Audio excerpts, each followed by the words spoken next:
ఈ రాష్ట్ర ముఖ్యమంత్రి జగన్మోహన్ రెడ్డి గారి మీద మొన్న జరిగినటువంటి దాడి చంద్రబాబు నువ్వు ఖచ్చితంగా సమాధానం చెప్పి తీరాలి. మీ తెలుగుదేశం గూండాలు, యువర్ గూన్స్, మా నాయకుడు బస్సు యాత్రలో వస్తున్నటువంటి స్పందన చూసి తట్టుకోలేదు. నీ ప్రోత్సాహంతోనే నువ్వు కావాలని చేయించిందని నేనైతే భావిస్తా ఉన్నాను.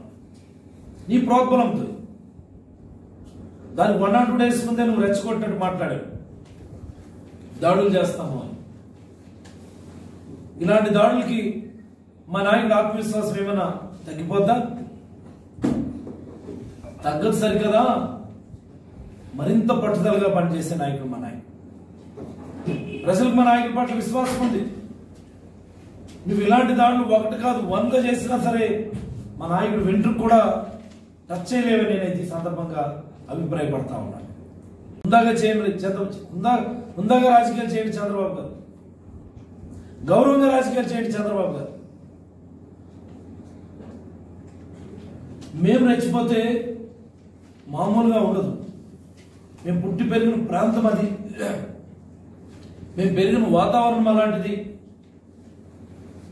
అయినా సరే ఏ సందర్భంలో కూడా మేము అదుపు తప్పిన పరిస్థితి లేదు, సమయం కోల్పోయిన పరిస్థితి లేదు. అన్ని సందర్భాల్లో కూడా చాలా సమయంతోనే వ్యవహరించాం. దయచేసి ముందాగా రాజకీయాలు చేయండి. హేళన చేస్తా ఉన్నారు, మళ్ళీ కావాలని రాయితో కొట్టించుకున్నాడు అని. ఒక అమ్మ అబ్బ పుట్టినోడు ఎవడైనా మాట్లాడతాడా? ఒక అమ్మకి అప్పకి పుట్టినోడు ఎవడైనా మాట్లాడతాడా? కేవలం ఈ చంద్రబాబు గూండాలకే చెల్లింది, చంద్రబాబు ముఠాకే చెల్లింది. నేను ఛాలెంజ్ చేస్తా ఉన్నా, ఎవరికైనా తెలుగుదేశం పార్టీ నాయకుడికి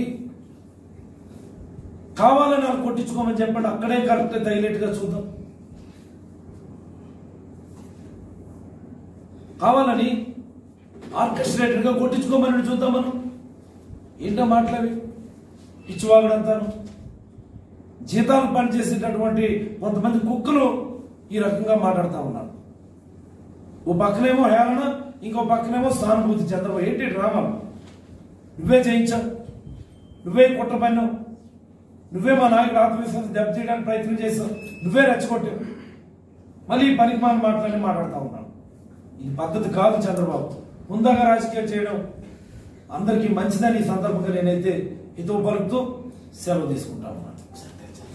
హాజరైనటువంటి మీడియా మిత్రులు, ప్రింట్ అండ్ ఎలక్ట్రానిక్ మీడియా, మీకు అందరికీ కూడా పేరు పేరున ధన్యవాదాలు తెలియజేస్తా ఉన్నాను.